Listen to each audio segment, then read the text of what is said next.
아휴, 냄새. 어디서 이런 돼지 누린내가 나나 했더니, 아니, 시장 바닥에서 국밥이나 마는 주제에 어딜 감히 귀한 우리 판사 아들 핏줄을 넘봐? 이런 거지 같은 집구석하고는 엮일 수가 없지. 참나. 말이 채 끝나기도 무섭게 착. 금자가 테이블에 놓여있던 얼음물 잔을 순덕의 얼굴에 냅다 끼얹어 버렸습니다. 어머, 엄마. 딸 지연이 기겁하며 소리쳤지만 순덕은 눈 하나 깜짝 안 했습니다. 얼음 조각이 이마를 툭 치고 바닥으로 대굴대굴 굴러갔습니다. 얼굴에서 찬물이 뚝뚝 떨어지는데도 순덕은 손수건으로 닦지도 않았습니다. 오히려 기가 차다는 듯 픽 코웃음을 쳤죠.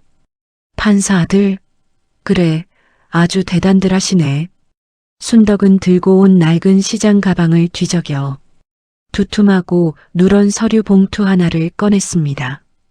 그러고는 예비 사돈 금자의 가슴팍을 향해 아주 있는 힘껏 퍽 던져버렸습니다. 아야, 아니, 이 여자가 미쳤나? 뭐 하는 짓이야?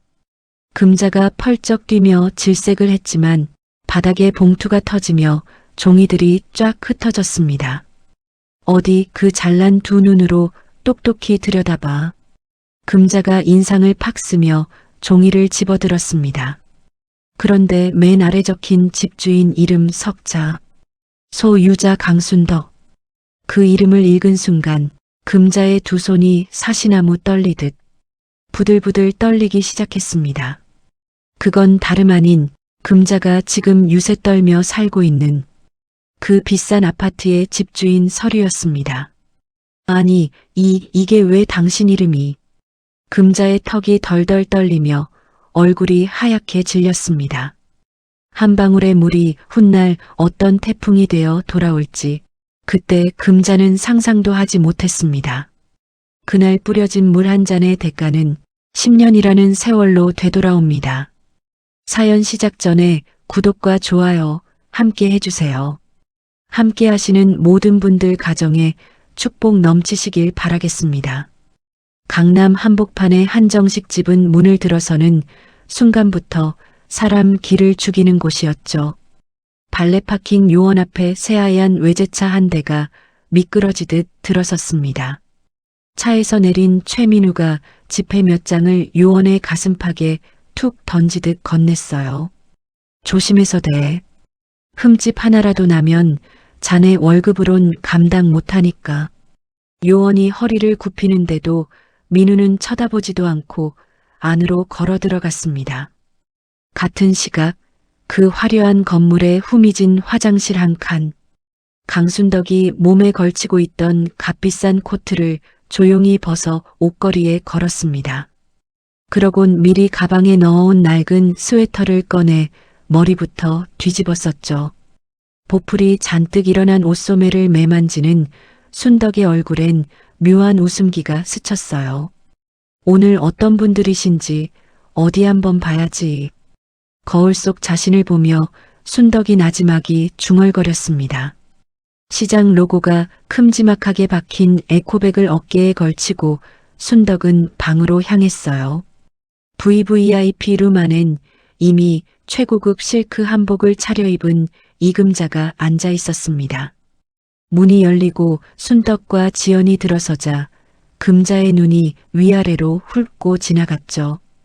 그 눈빛이 어찌나 노골적이던지 옆에 있던 지연이 저도 모르게 어깨를 움츠렸어요. 어머, 오시느라 고생하셨네요. 금자가 입꼬리만 겨우 끌어올리며 말했습니다. 말은 인사인데 손톱 밑에 낀 순덕의 자국을 힐끔거리는 눈은 영 딴판이었죠. 종업원이 정갈한 식전 요리를 내왔지만 금자는 젓가락도 들지 않았어요. 지연 씨라고 했나? 우리 민우가 어떤 애인지는 알고 왔지. 금자가 찻잔을 매만지며 운을 뗐습니다. 판사예요, 판사. 아무나 되는 자리가 아니라는 거 알지. 지연이 어색하게 웃으며 날씨 이야기라도 꺼내보려 했어요. 오늘 날이 참 좋더라고요. 오시는 길은 편하셔. 내가 지금 날씨 얘기하자고 이 자리 만든 거 아니잖아. 금자가 지연의 말을 뚝 잘랐습니다. 민우는 그 옆에서 팔짱을 낀 채 여유롭게 찻잔만 매만지고 있었죠. 어머니의 무례함을 말릴 생각은 손톱만큼도 없어 보였어요. 까놓고 말할게. 판사 집안에 며느리로 들어오려면 그만한 성의는 있어야지. 금자가 몸을 앞으로 기울이며 목소리를 낮췄습니다. 강남에 새 아파트 한 채, 그리고 현금으로 5억. 이게 기본이야, 기본. 지연의 얼굴이 하얗게 질렸습니다. 그런데 정작 순덕은 표정 하나 바뀌지 않고 식은 차를 홀짝였어요. 그 태연한 모습이 금자의 속을 뒤집어 놓았죠. 지금 나 무시하는 거야. 금자가 손바닥으로 탁자를 내리쳤습니다. 그릇들이 요란하게 부딪히며 물이 출렁였어요. 국밥이나 팔던 집구석에서 감히 판사 핏줄을 넘봐 말끝마다 가시가 돋친 금자의 목소리가 방 안을 찢어 놓았습니다. 순덕은 그저 조용히 찻잔을 내려놓았을 뿐이었죠. 그 침착함에 금자는 이성을 잃었어요. 어디서 이런 거지 같은 집안이. 말이 채 끝나기도 전에 금자의 손이 얼음물 잔을 움켜쥐었습니다. 지연이 소리쳤어요. 어머니, 안 돼요. 하지만 늦었죠. 차가운 물이 순덕의 얼굴을 향해 그대로 쏟아졌습니다. 얼음 조각이 순덕의 이마를 막고 바닥으로 대굴대굴 굴렀어요. 물방울이 순덕의 흰머리를 타고 뚝뚝 떨어졌습니다. 방 안의 공기가 얼어붙었죠. 지연이 자리에서 벌떡 일어나 손으로 입을 틀어막았어요. 문 밖에선 지배인과 직원들이 안절부절 못하며 서성였습니다. 그런데 순덕은 젖은 얼굴을 닦지도 않았어요. 대신 무릎 위 낡은 에코백에 천천히 손을 넣었습니다. 주섬주섬 꺼낸 건 누렇고 두툼한 서류 봉투였죠. 순덕이 그 봉투를 금자의 가슴팍을 향해 힘껏 던졌습니다. 봉투가 툭 터지면서 종이들이 바닥에 우수수 흩어졌어요. 금자가 얼떨결에 종이 한 장을 집어들었습니다.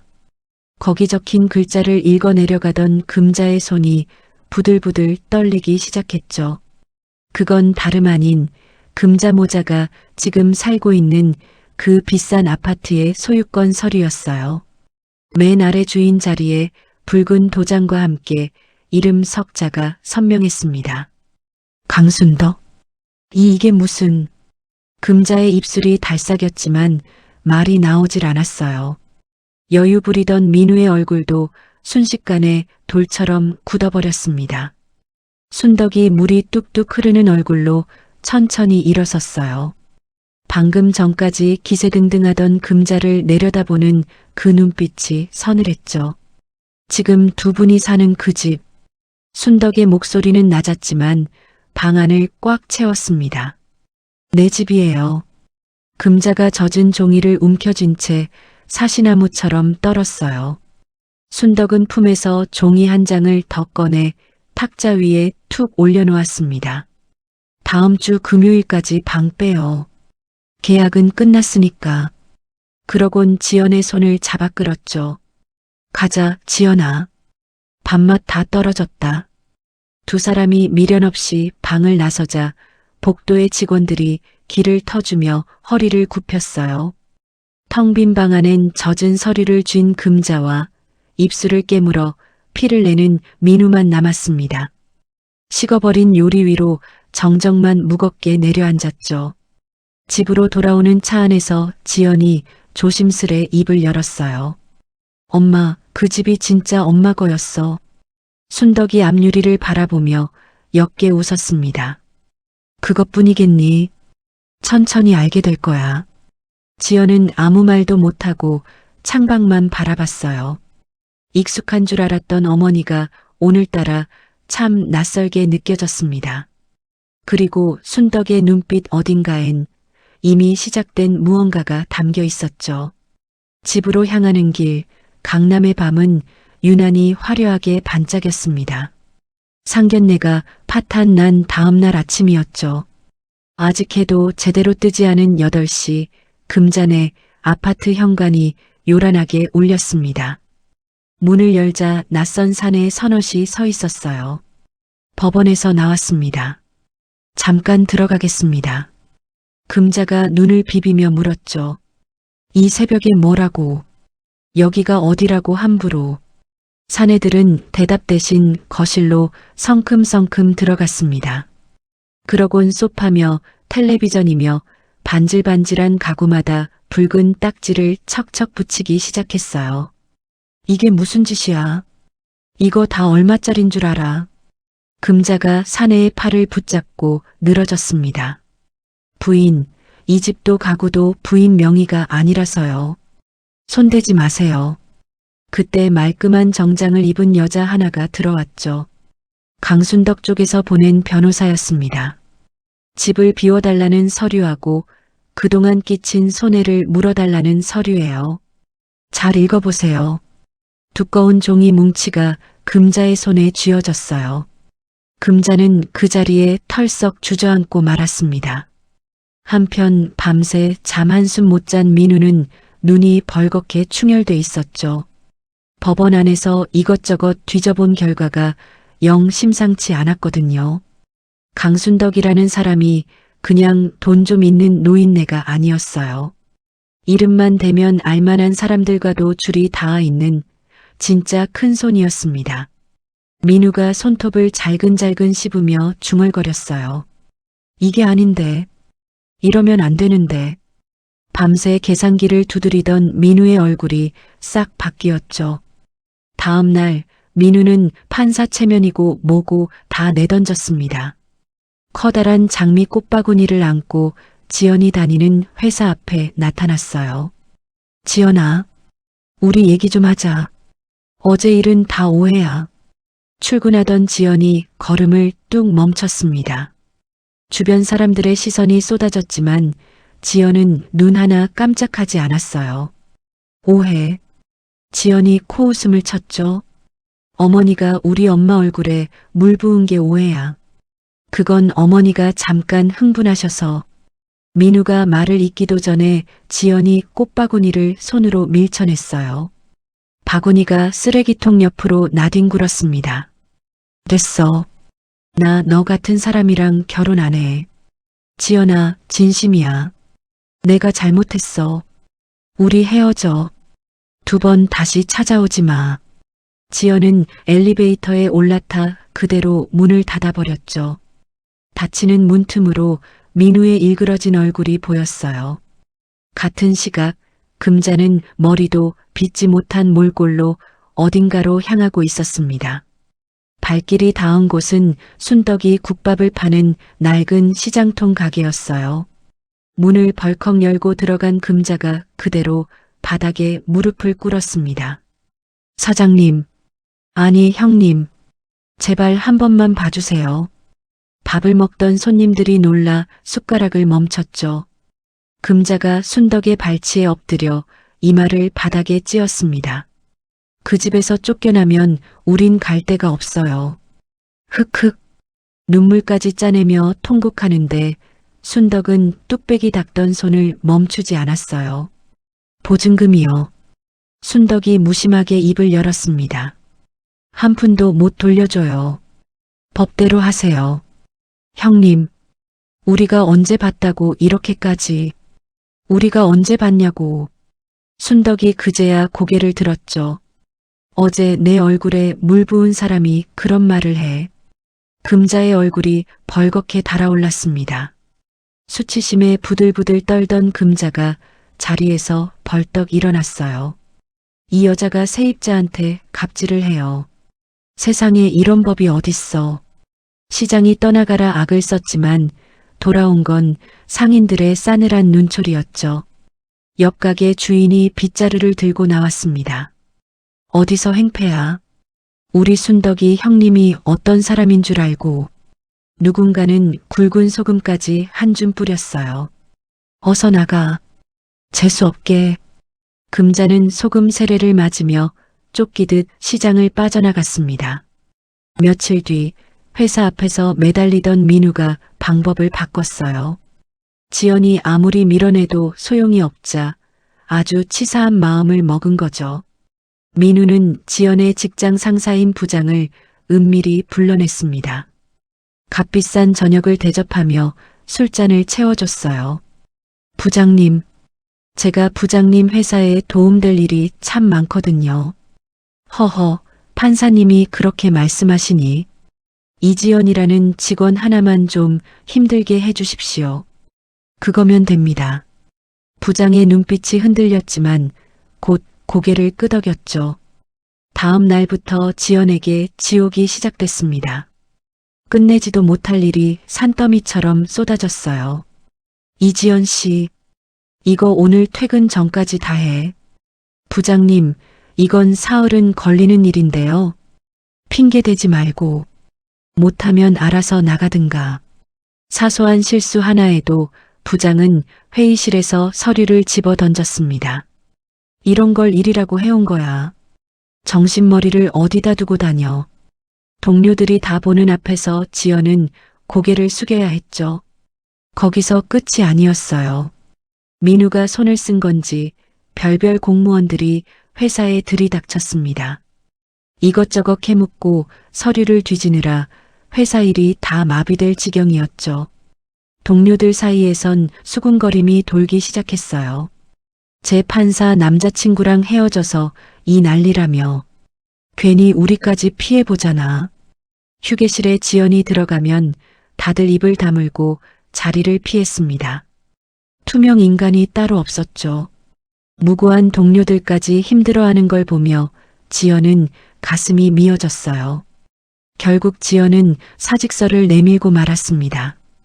책상 위 물건들을 상자에 하나둘 담는데 눈물이 핑 돌았죠. 상자를 안고 로비를 나서는데 익숙한 그림자가 앞을 막아섰어요. 민우였습니다. 이제 좀 정신이 들어.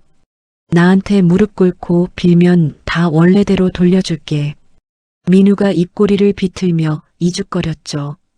지연은 그 얼굴을 가만히 쳐다봤습니다. 그러곤 들고 있던 상자를 바닥에 그대로 내동댕이 쳤어요. 이게 내 진짜 모습이었구나. 말이 끝나기 무섭게 지연의 발이 민우의 정강이를 걷어찼습니다. 아!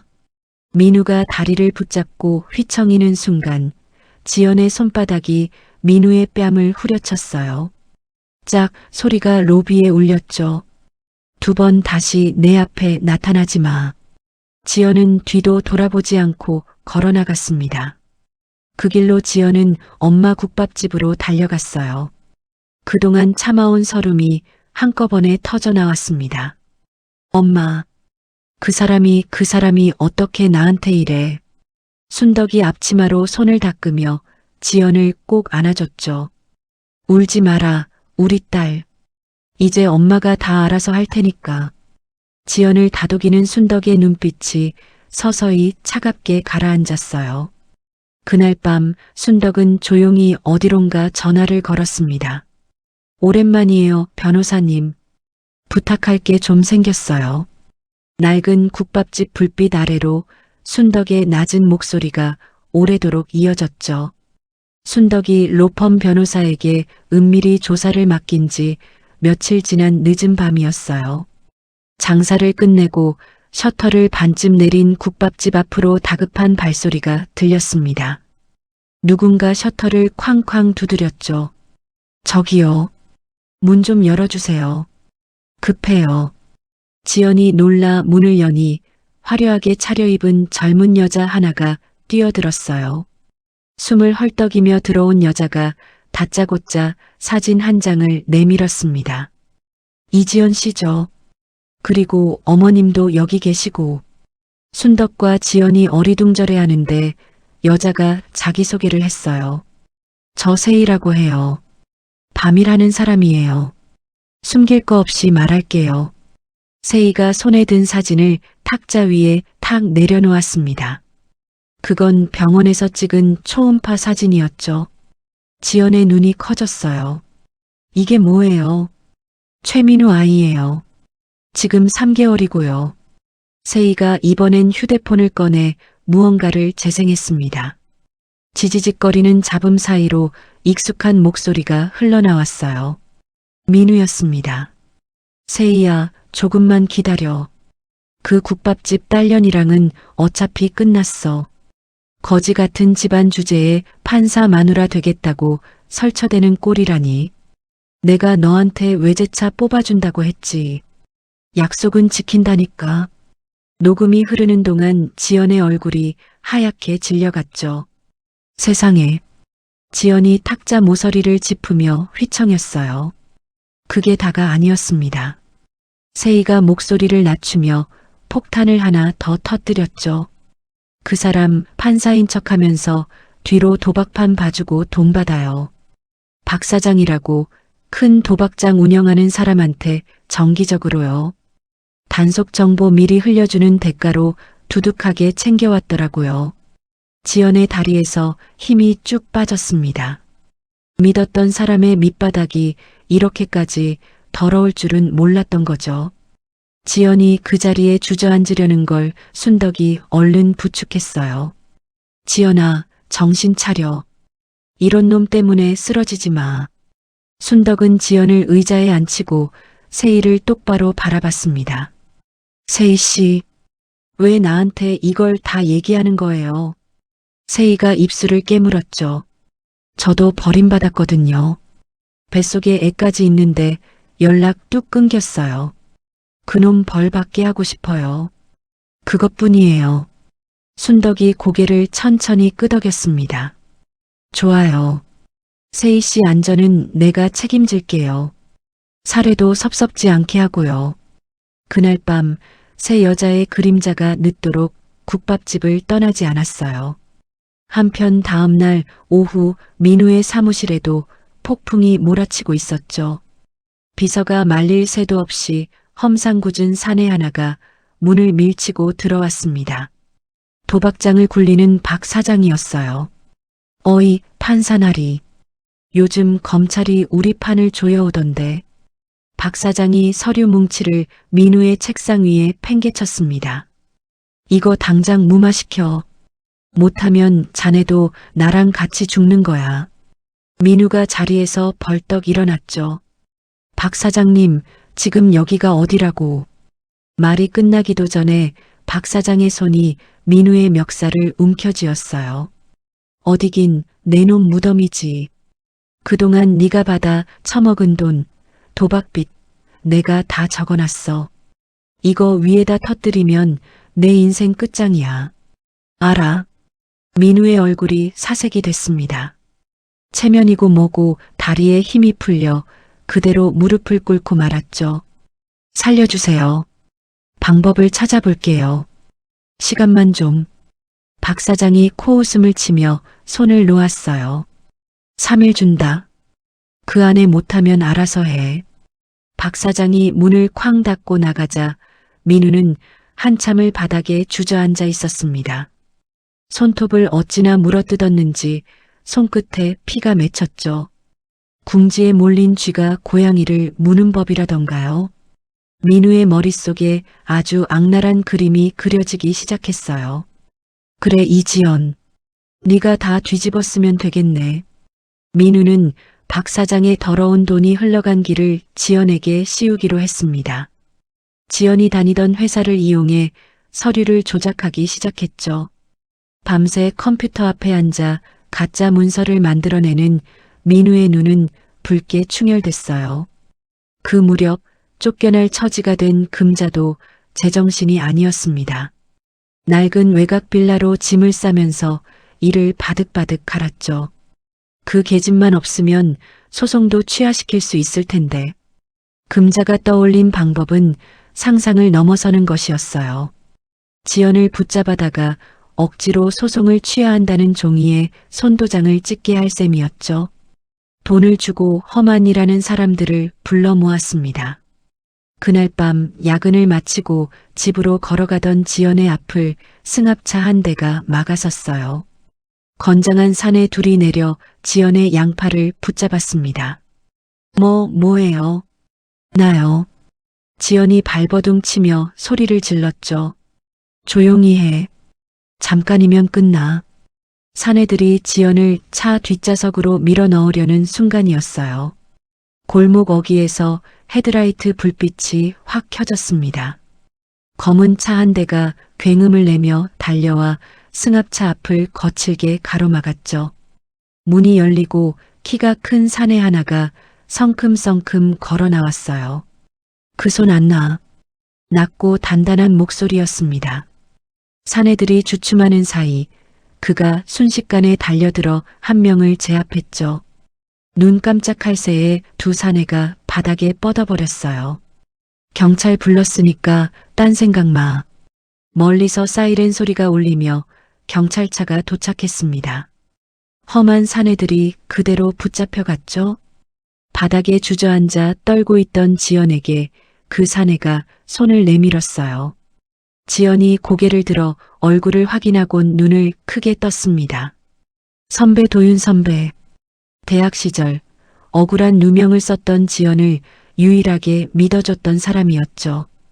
가난한 고학생이던 도윤은 이제 성공한 회사 대표가 되어 있었어요. 오랜만이다, 지연아. 많이 놀랐지. 도윤이 걱정 어린 눈으로 지연을 일으켜 세웠습니다. 어떻게 여기에? 우연히 지나가다가. 아니, 사실은 소식 듣고 걱정돼서 와봤어. 도윤은 지연을 자기 회사 사무실로 데려갔죠. 경비가 철저해 함부로 접근하기 어려운 곳이었어요. 따뜻한 차 한 잔을 건네며 도윤이 조용히 물었습니다. 무슨 일이 있었던 거야? 처음부터 얘기해봐. 지연은 떨리는 목소리로 그동안의 일을 털어놓기 시작했죠. 한편 사내들이 붙잡혀간 걸 앙금자는 펄쩍 뛰었어요. 하지만 경찰이 곧 자신을 부른다는 소식에 안색이 확 변했습니다. 이러다 내가 잡혀가겠네. 금자는 짐을 챙겨 어디론가 종적을 감춰버렸죠. 같은 시각 민우는 조작한 서류를 들고 대포폰을 꺼냈어요. 검찰청의 이름도 밝히지 않고 제보를 넣었습니다. 이지연이라는 여자가 큰 도박 자금을 관리하고 있습니다. 민우의 함정에 검찰이 그대로 걸려들었죠. 지연을 자금 관리책으로 지목하고 조용히 뒷조사에 들어갔어요. 아무것도 모르는 지연은 다음 날 아침 옷을 챙기러 자기 집으로 향했습니다. 도어락을 누르고 문을 여는 순간이었죠. 복도에 숨어있던 수사관들이 우르르 몰려들었어요. 이지연 씨, 잠깐 같이 가주셔야겠습니다. 지연의 손에서 열쇠가 툭 떨어졌습니다. 지연이 붙잡혀간 그날 오후 검찰청 조사실은 온기 하나 없이 서늘했어요. 차가운 철제 의자에 앉은 지연 앞으로 검사가 서류를 차르륵 펼쳤습니다.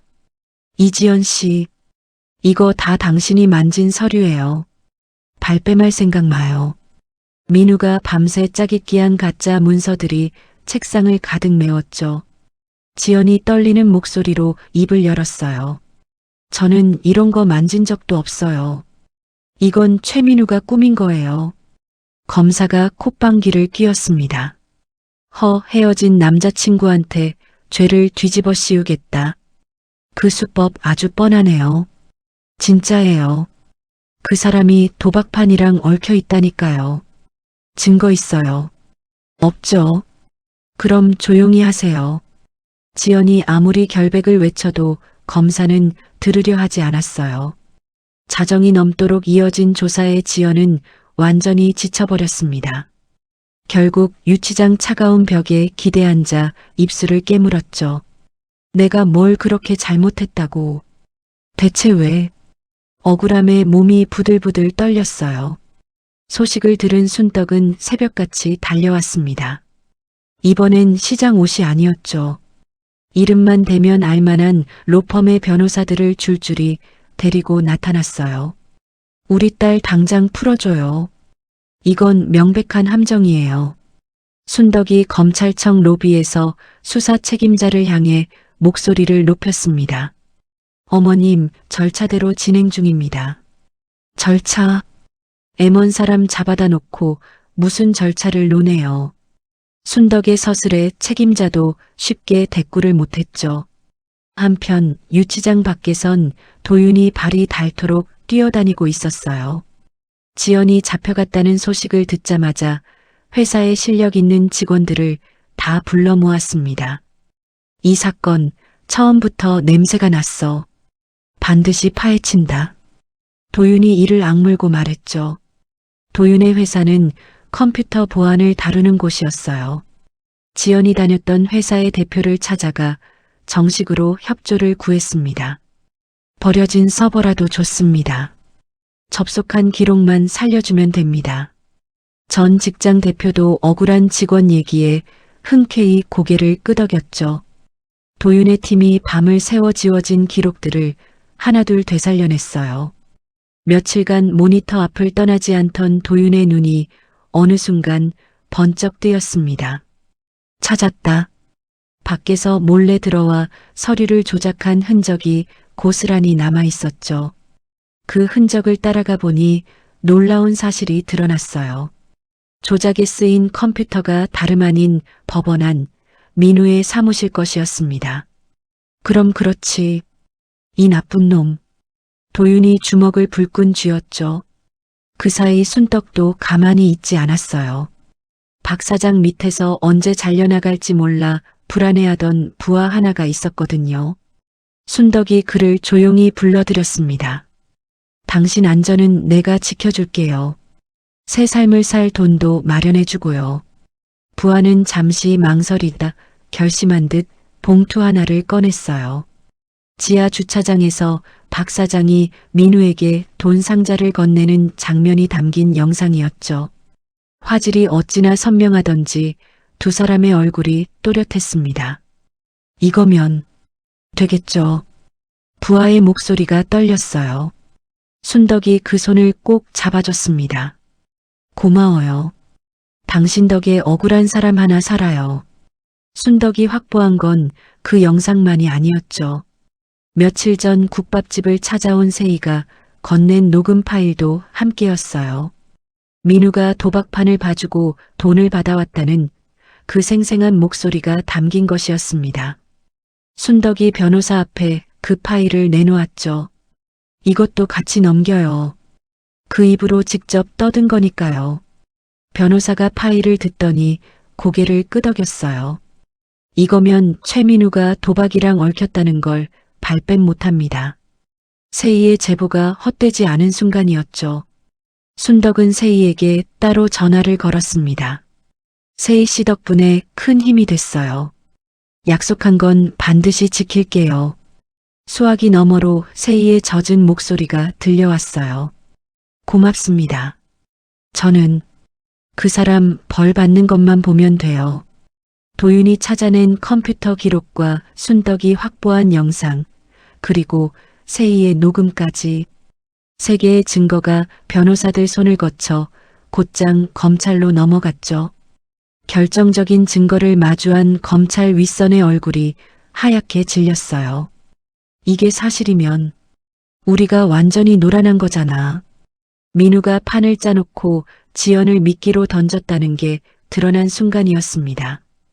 검찰은 서둘러 지연을 풀어줬죠. 유치장 철문이 열리고 지연이 비틀거리며 걸어 나왔어요. 며칠 새 얼굴이 반쪽이 돼 있었습니다. 문 밖에서 기다리던 순덕과 도윤이 동시에 달려갔죠.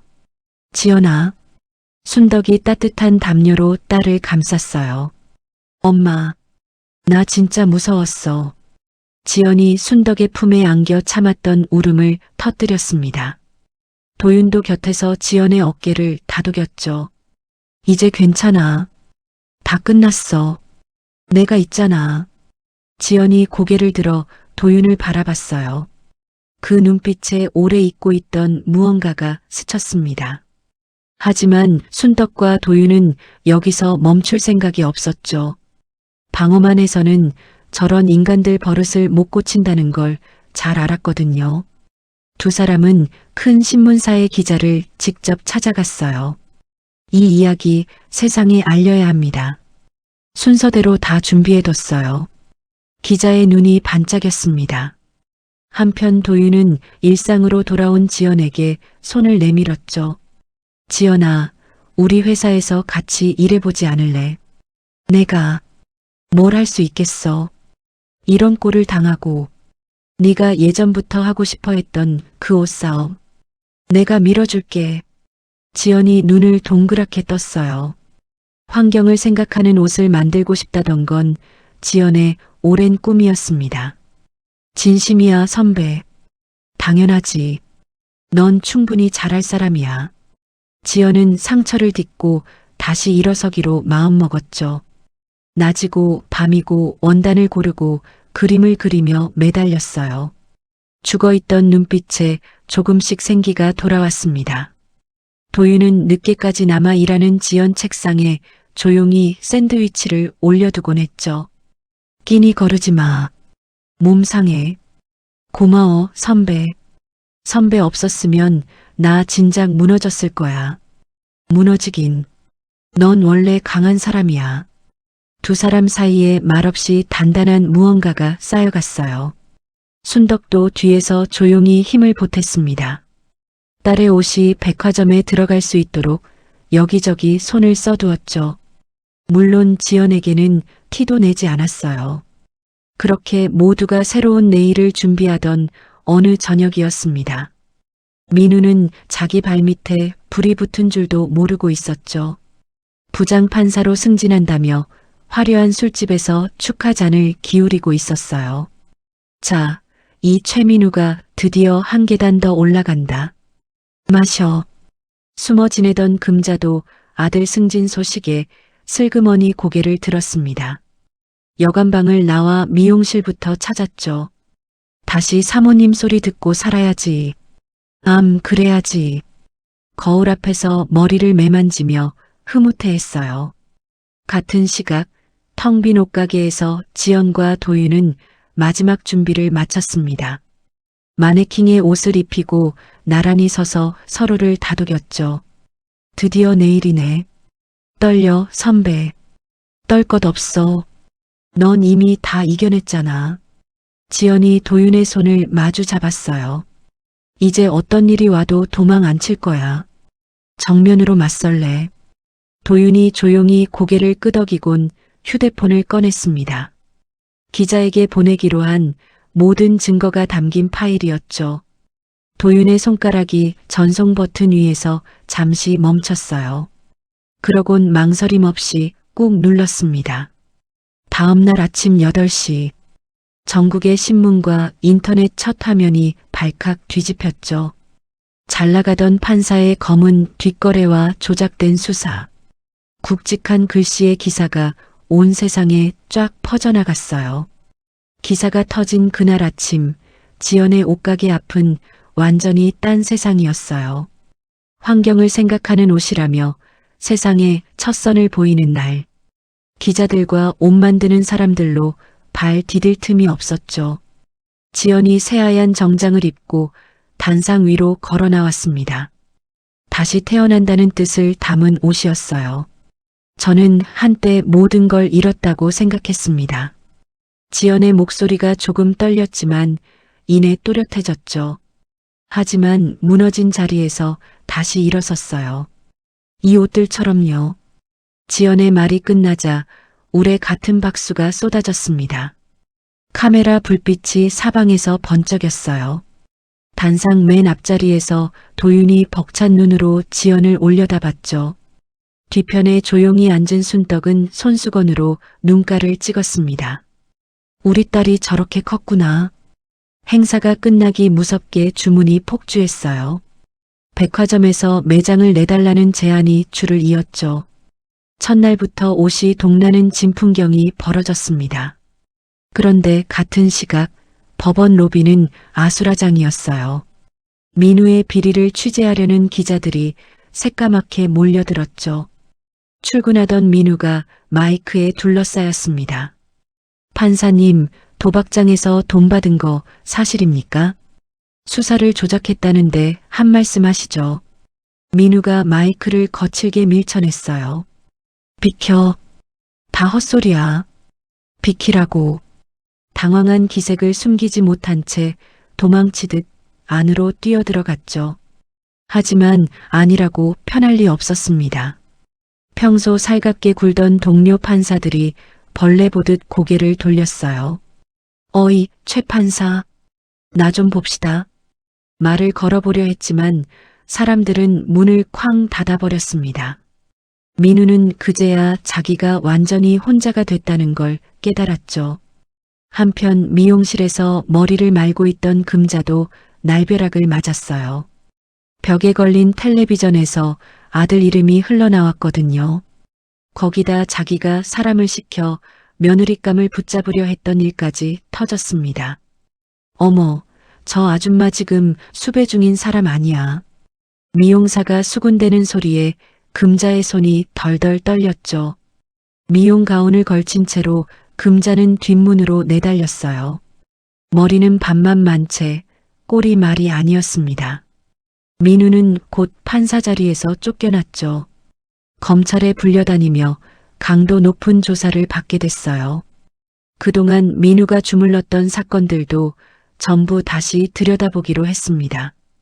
며칠 뒤 지연 앞으로 반가운 종이 한 장이 도착했어요. 죄가 없다는 걸 공식적으로 인정하는 통지서였죠. 엄마, 나 완전히 깨끗해졌어. 지연이 통지서를 들고 순덕에게 달려왔습니다. 순덕이 딸을 꼭 껴안았어요. 그럼 우리 딸은 처음부터 아무 잘못도 없었지. 첫 달 매출이 목표를 훌쩍 넘어서자 세 사람은 자리를 마련했죠. 남산이 내려다 보이는 근사한 식당을 통째로 빌렸습니다.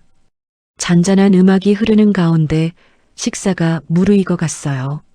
그때 도윤이 갑자기 자리에서 일어났죠. 지연 앞으로 다가가 한쪽 무릎을 꿇었습니다. 지연아. 도윤의 목소리가 살짝 떨렸어요. 내가 평생 내 옆에서 든든한 사람이 되어줄게. 나랑 결혼해 줄래? 도윤이 반짝이는 목걸이를 꺼내 지연의 목에 걸어줬습니다. 지연의 눈에 순식간에 눈물이 차올랐죠. 선배 아니, 도윤아. 지연이 도윤의 목을 와락 끌어안았어요. 응, 나도 너랑 같이 살고 싶어. 두 사람의 모습을 지켜보던 순덕이 조용히 눈물을 훔쳤습니다. 이제야 우리 딸이 웃네. 진짜 웃어. 그동안 금자에게 당한 모욕도 딸이 겪은 고생도 눈 녹듯 씻겨 내려갔죠. 다음 날 순덕은 강남의 빌딩 한 채를 팔았어요. 그 돈을 딸의 사업 미천으로 선뜻 내놓았습니다. 엄마, 이렇게 큰 돈을. 내 딸이 하는 일인데 이깟게 대수니. 순덕의 통 큰 결정에 지연은 말문이 막혔죠. 지연의 성공 이야기가 유명 잡지 표지를 장식했어요. 바닥까지 떨어졌다가 다시 날아오른 여자. 젊은 사람들이 닮고 싶어하는 얼굴이 됐습니다. 반면 민우의 처지는 하루가 다르게 나락으로 떨어졌죠. 감옥에 갈 판이 되자 살 길을 찾겠다며 박 사장을 찾아갔어요. 외진 곳에 숨어있던 박 사장의 은신처였습니다. 사장님, 저 좀 살려주세요. 돈이 필요합니다. 민우가 바닥을 기며 매달렸죠. 하지만 박 사장은 이미 민우를 버린 지 오래였어요. 이 자식이 어디 겁도 없이 기어들어와. 박 사장이 부하들에게 눈짓을 했습니다. 골프채가 사정없이 민우의 무릎과 어깨로 날아들었죠. 악, 잘못했습니다. 살려주세요. 피투성이가 된 민우는 야산에 버려지고 말았어요. 흙바닥을 기며 신음하는 꼴이 처참하기 그지없었습니다. 한때 그렇게 거들먹거리던 사람이 말이죠. 금자도 사정은 딱했어요. 아들 변호사 비용이라도 마련하려고 명품 가방을 싸들고 다녔죠. 전당포 문을 두드렸지만 번번이 쫓겨났습니다. 수배 중인 사람 물건은 못 받아요. 어서 나가요. 금자는 물건을 안고 골목을 헤맬 수밖에 없었어요. 그렇게 악당들이 하나둘 무너져가는 동안이었죠. 지연과 도윤은 결혼식 사진을 찍을 준비로 들떠 있었습니다. 그런데 그 행복한 순간에 지연의 전화가 요란하게 울렸어요. 여보세요. 수화기 너머로 다급한 목소리가 터져 나왔습니다. 옷을 잔뜩 쌓아둔 창고에 불이 났다는 거였죠. 뭐라고요? 불이라니요. 지연의 얼굴이 하얗게 질렸어요. 새로 만든 옷이 전부 그 안에 있었거든요. 지연과 도윤은 곧장 창고로 내달렸습니다. 멀리서부터 매캐한 연기 냄새가 코를 찔렀죠. 도착해보니 창고는 이미 시커먼 잿더미로 변해 있었어요. 수백억을 들인 옷들이 흔적도 없이 타버린 겁니다. 안 돼, 이게 다. 지연이 그 자리에 털썩 주저앉았죠. 도윤이 지연의 어깨를 붙들었지만 손이 떨렸어요. 바로 그때였습니다. 불이 났다는 소식을 듣고 택시로 달려오던 순덕이었죠. 뒷좌석에 앉아있던 순덕이 갑자기 가슴을 움켜쥐었어요. 어휴, 가슴이 왜 이래.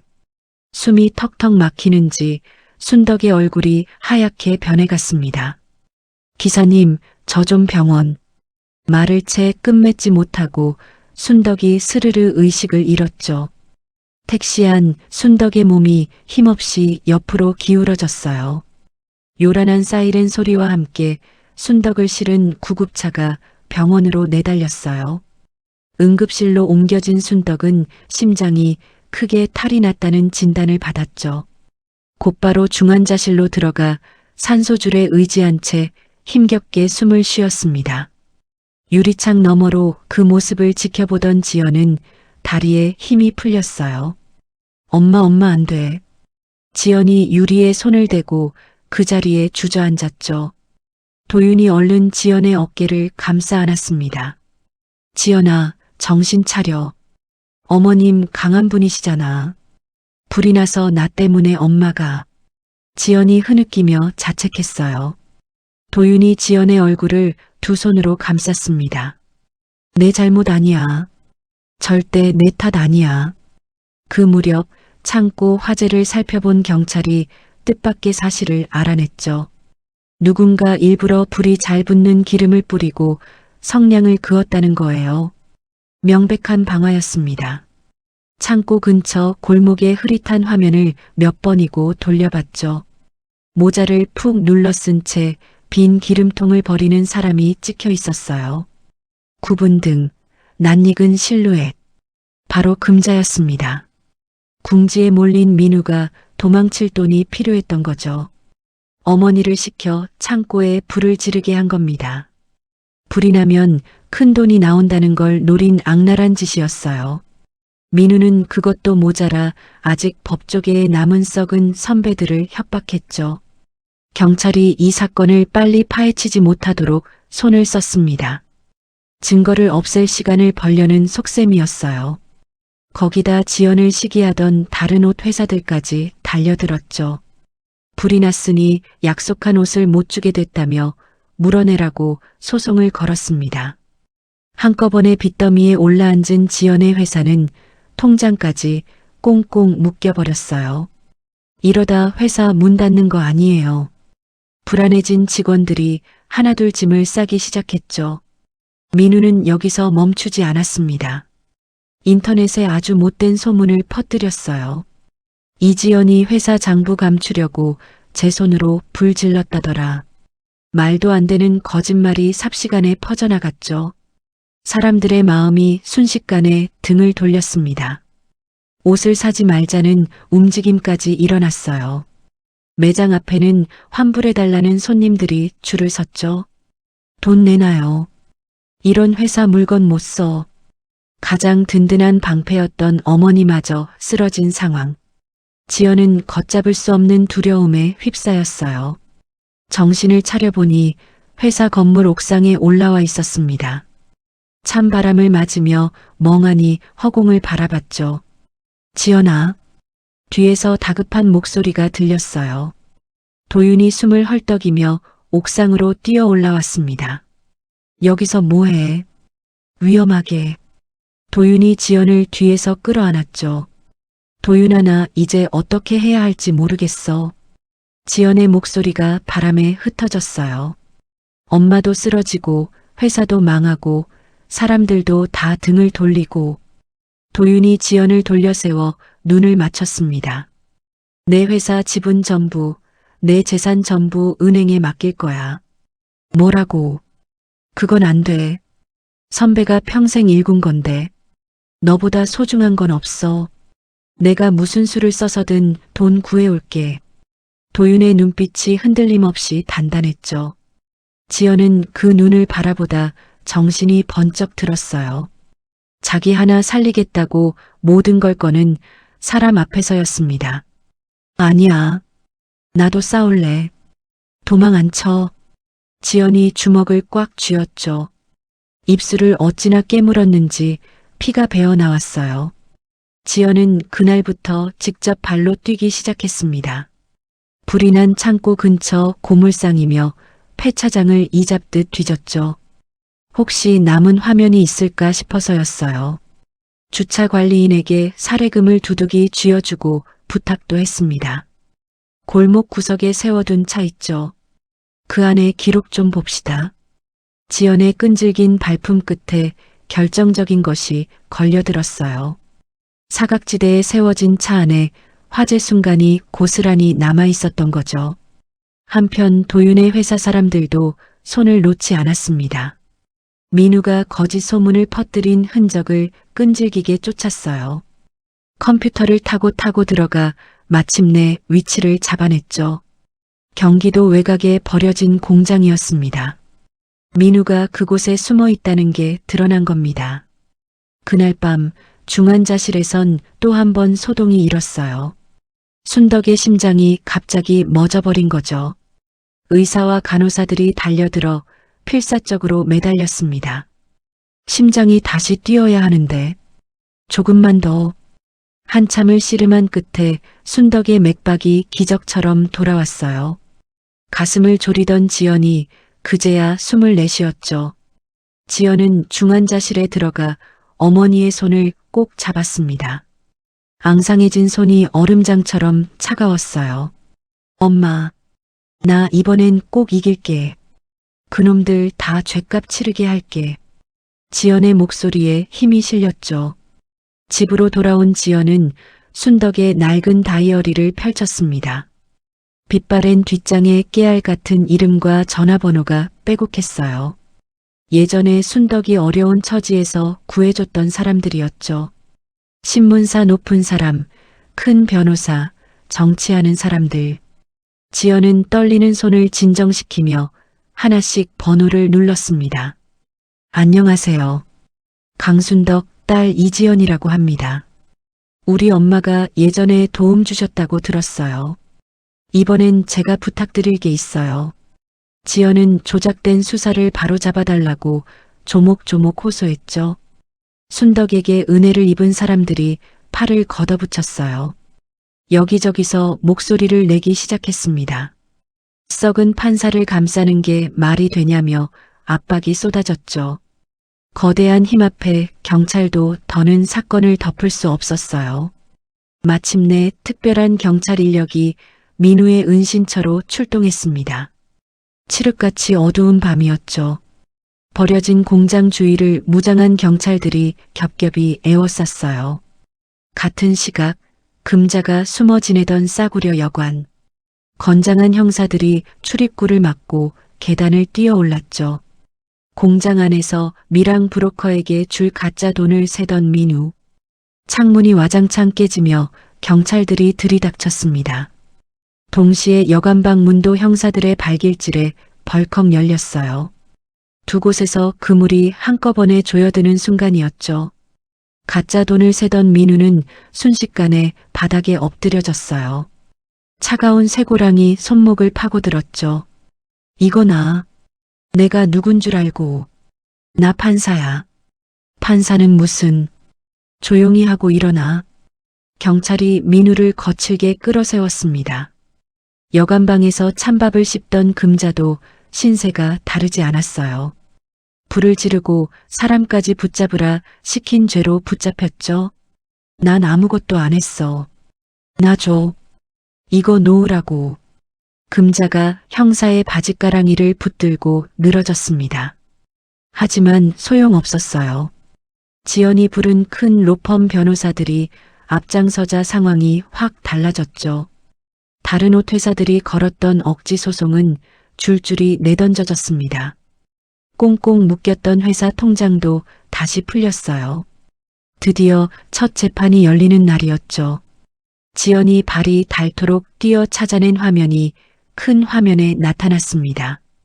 민우가 금자에게 기름통을 건네며 무언가 지시하는 장면이었어요. 목소리까지 또렷하게 재판정에 울려 퍼졌죠. 이번 한 번만 하면 돼. 창고만 태우면 돈이 나온다니까. 방청석이 술렁였어요. 끝까지 오리발을 내밀던 민우의 얼굴이 벌겋게 달아올랐습니다. 증거는 그것만이 아니었죠. 만삭의 몸을 한 세희가 증인석에 천천히 걸어 나왔어요. 떨리는 손으로 마이크를 잡고 입을 열었습니다. 저 사람이 도박판에서 돈 받는 걸 저한테 자랑하듯 떠들었어요. 세희가 그때 들었던 이야기를 하나하나 풀어놓았죠.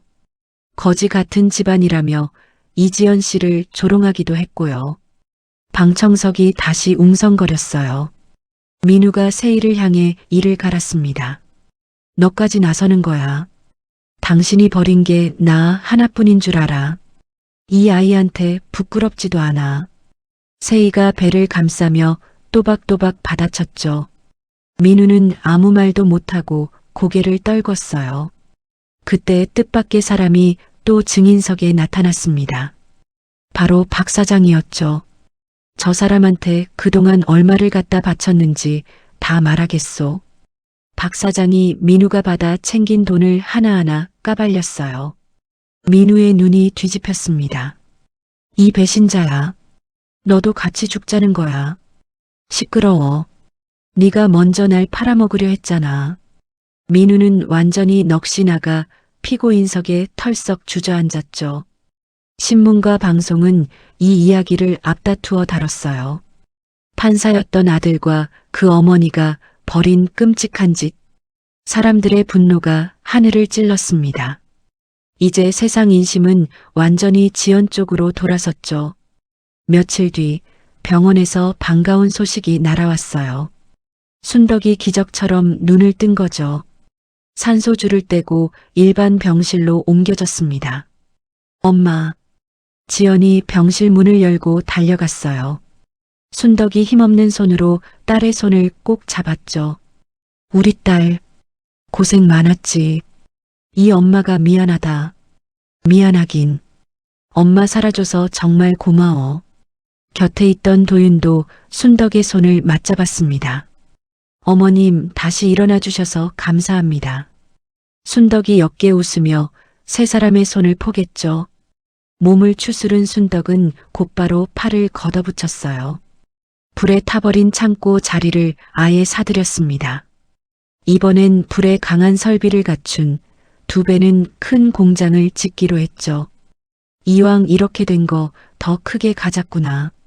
순덕의 통 큰 결정에 지연은 다시 힘을 냈어요. 순덕은 세희도 잊지 않았습니다. 곧 태어날 아이와 세희가 살 집을 조용히 마련해줬죠.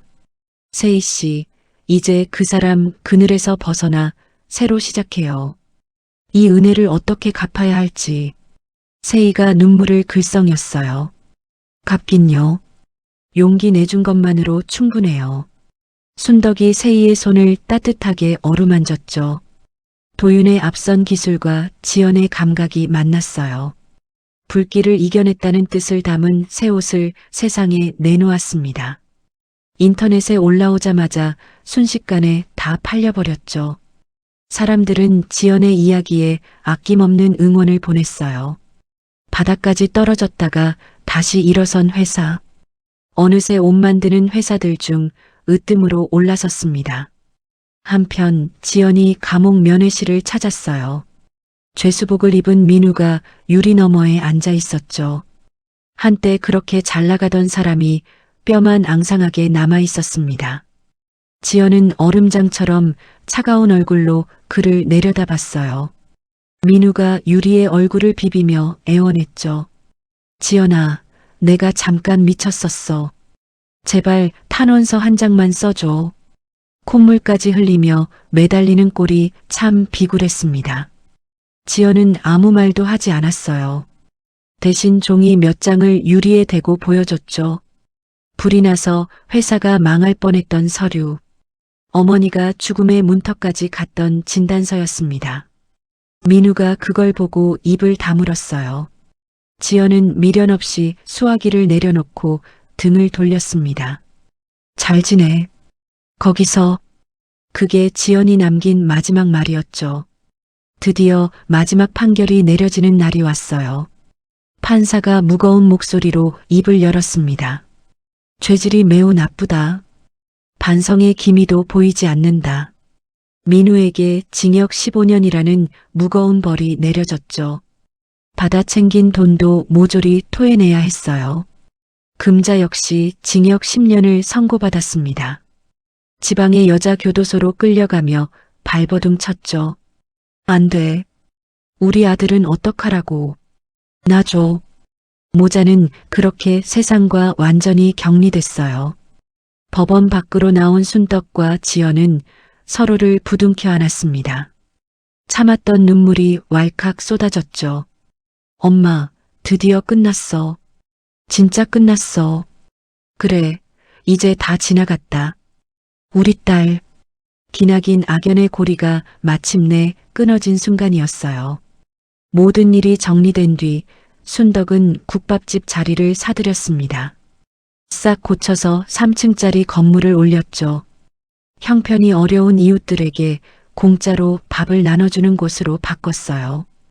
가을이 무르익어 가던 어느 날이었습니다.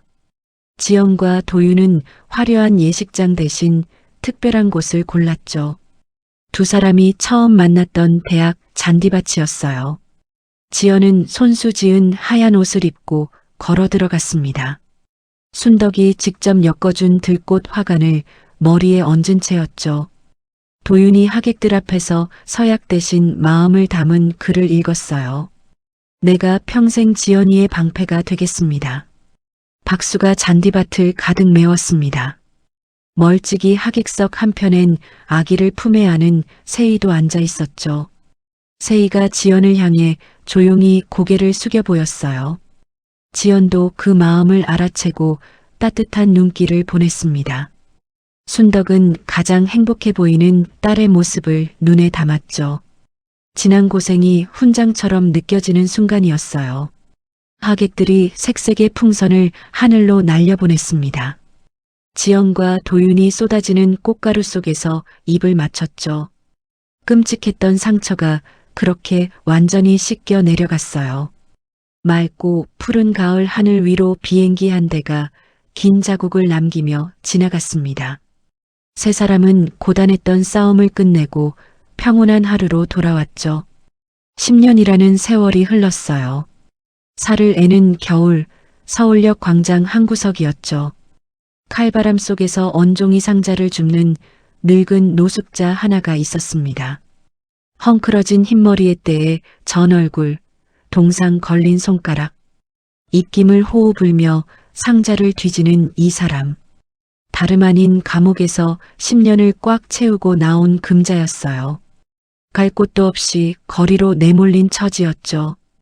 금자는 다른 노숙자와 상자 하나를 두고 머리채를 잡고 뒹굴었습니다. 이거 내가 먼저 찾았어. 내놔.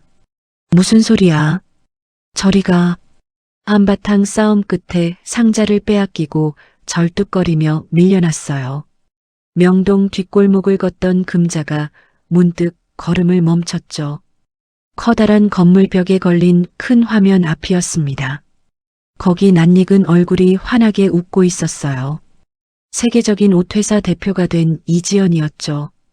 동양 사람으로는 처음으로 뉴욕에 큰 매장을 열었다는 소식이었습니다. 화면이 바뀌자 이번엔 순덕이 나왔어요.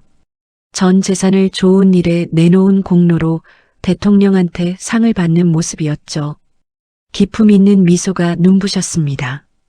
금자는 자기가 걷어찼던 복덩이들을 넋을 잃고 올려다봤어요. 감히 쳐다볼 수도 없는 세상에서 빛나고 있었죠. 허탈함에 그만 무릎이 꺾이고 말았습니다. 그때 소주병을 든 중년 사내 하나가 절뚝거리며 다가왔어요. 초점 없는 눈에 다리를 심하게 절고 있었죠. 얼마 전 감옥에서 나온 민우였습니다. 15년을 갇혀 있는 동안 험한 사람들에게 얻어맞아 다리를 못 쓰게 됐어요. 술에 절어 헛것까지 보는 지경이 됐죠. 민우가 화면 속 지연을 보며 실실 웃었습니다. 피고인에게 사형을 선고한다. 땅땅땅.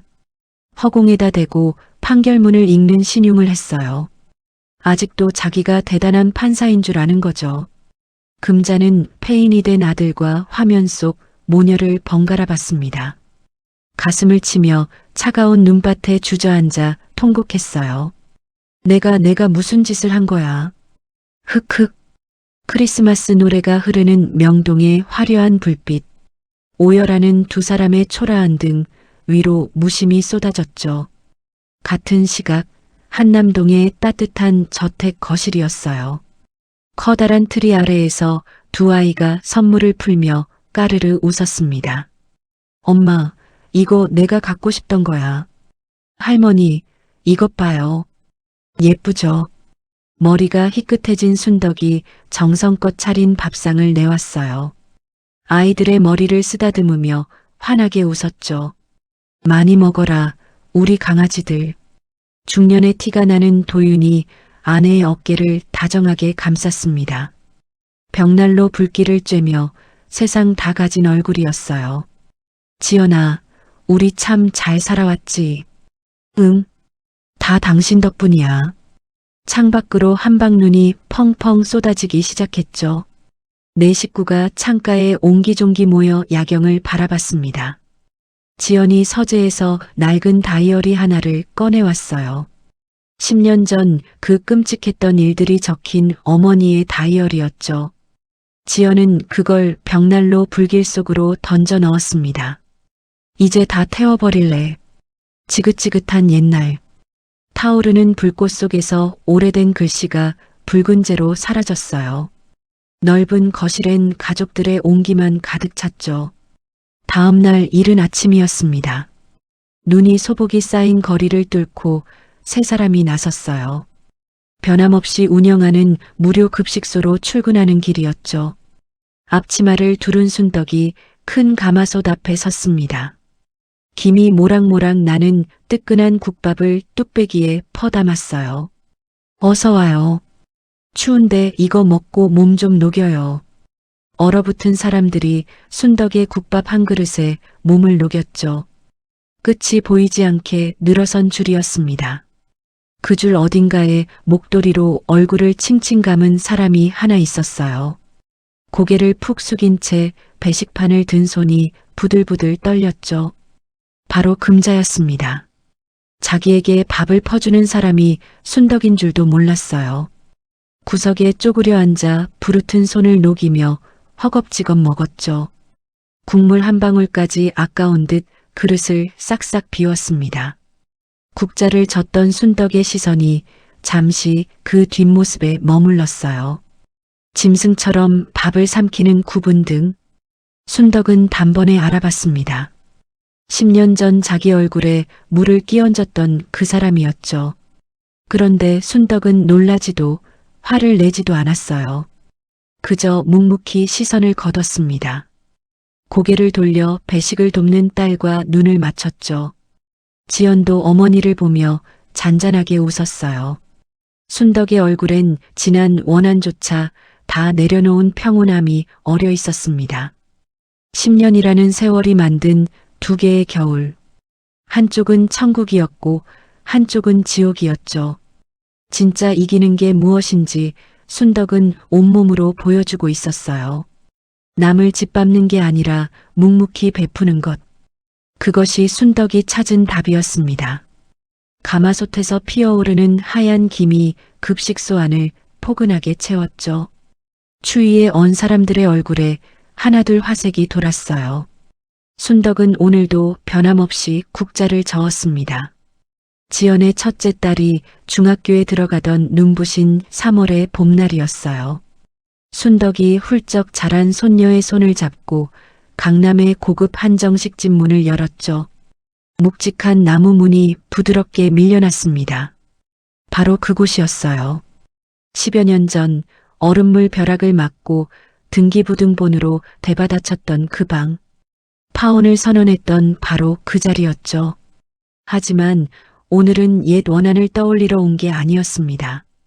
순덕이 세운 장학재단에서 도움을 받은 학생들과 첫 식사를 하는 날이었어요.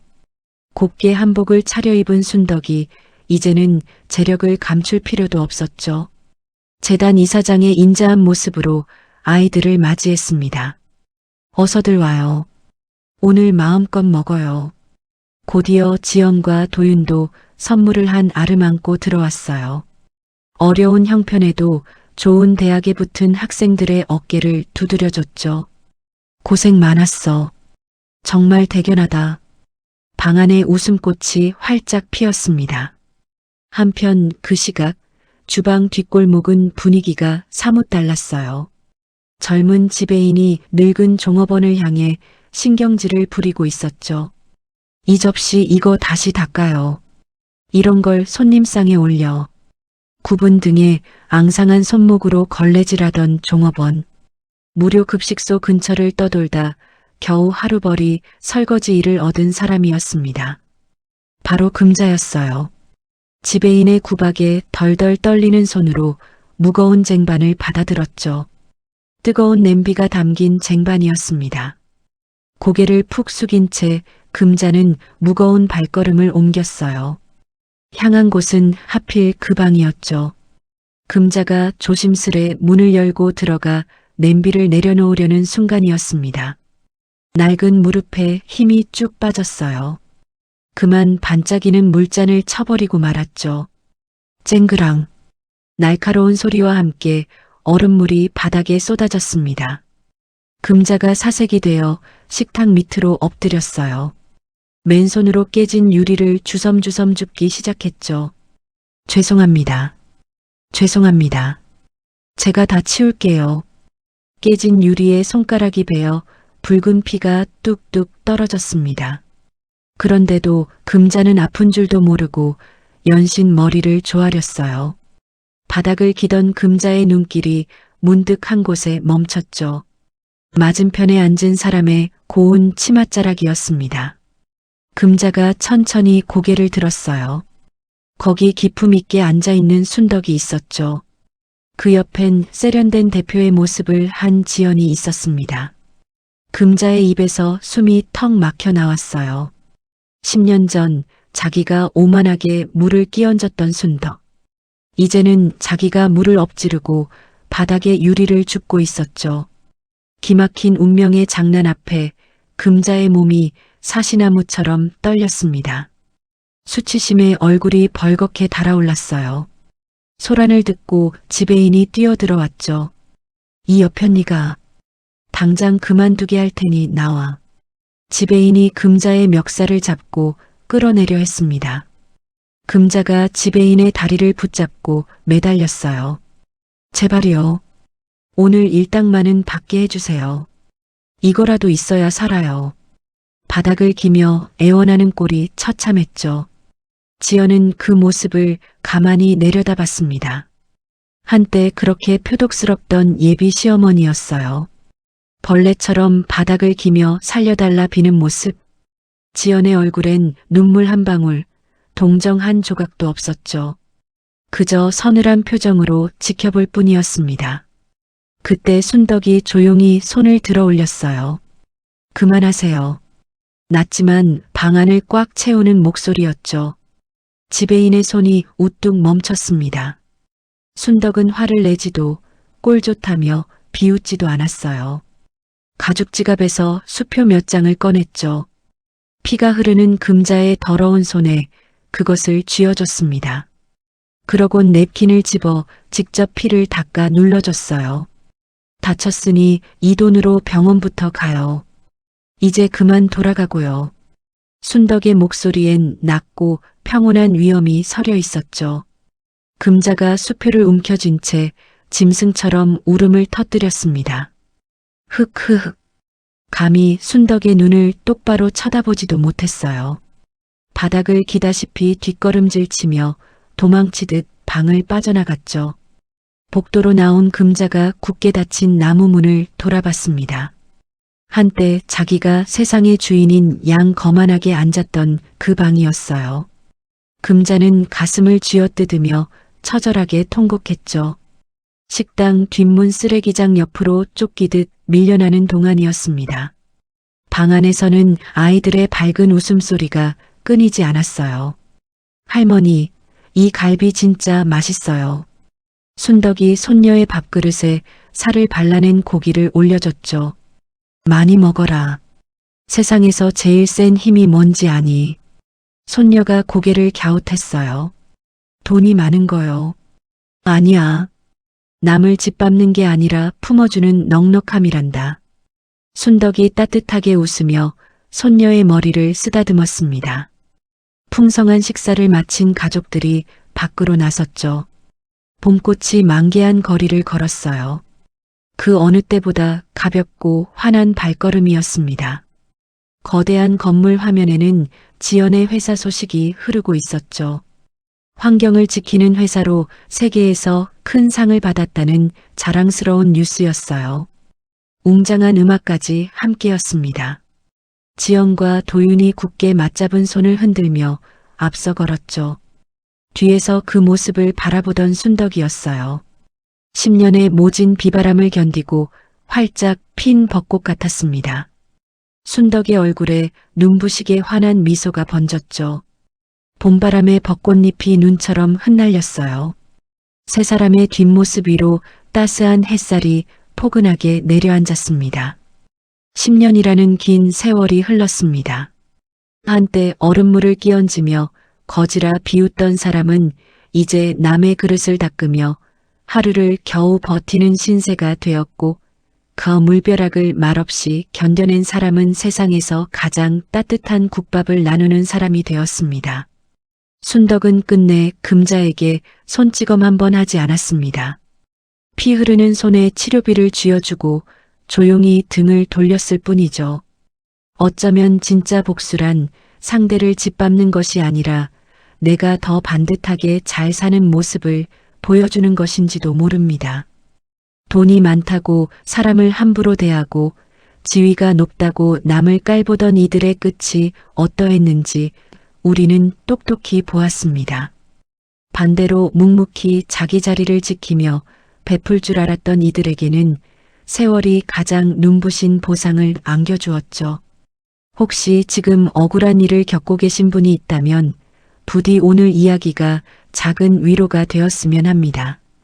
당장은 물벼락을 맞은 것 같아도 그 물이 언젠가 여러분을 꽃피우는 단비가 될 수 있으니까요. 오늘의 이야기는 여기까지입니다.